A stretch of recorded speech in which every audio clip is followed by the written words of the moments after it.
হাঁটুর মধ্যে কটকট হতে পারে। অনেকে বলেন যে কটকট, বটবট বা আওয়াজ হয়, অস্বস্তিকর অনুভূতি নিয়ে আমার কাছে নিয়মিত রোগীরা আসেন।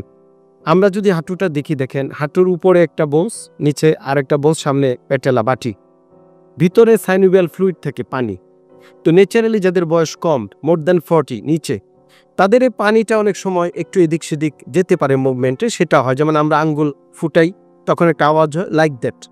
এটা কোনো রোগ না। বাট যদি কোনো আঘাত পেয়ে থাকেন বা বয়স মোর দ্যান 40 এবং কটকটের সাথে পেইন হয়, হাঁটু ফুলে যায়, তাহলে বুঝতে হবে আপনার কোনো আর্থ্রাইটিস বা কোনো বাতরোগ বা কোনো সমস্যা, যেটা আমরা ডিজিজ বা ডিসঅর্ডার, যে কোনো কন্ডিশন আপনার হাঁটুতে থাকতে পারে। সেই কটকট আপনাকে অবশ্যই চিকিৎসায় যেতে হবে। চিকিৎসা হতে পারে ঔষধ, চিকিৎসা হতে পারে আধুনিক ফিজিওথেরাপি, চিকিৎসা হতে পারে অপারেশন। এবং লাইফস্টাইল মেনটেন করতে হবে, খাবার দাবার কন্ট্রোল করতে হবে, ওজন কমাতে হবে, তাহলেই কটকট বা এই জাতীয় সমস্যা থেকে আপনি সুস্থ হয়ে যেতে পারবেন।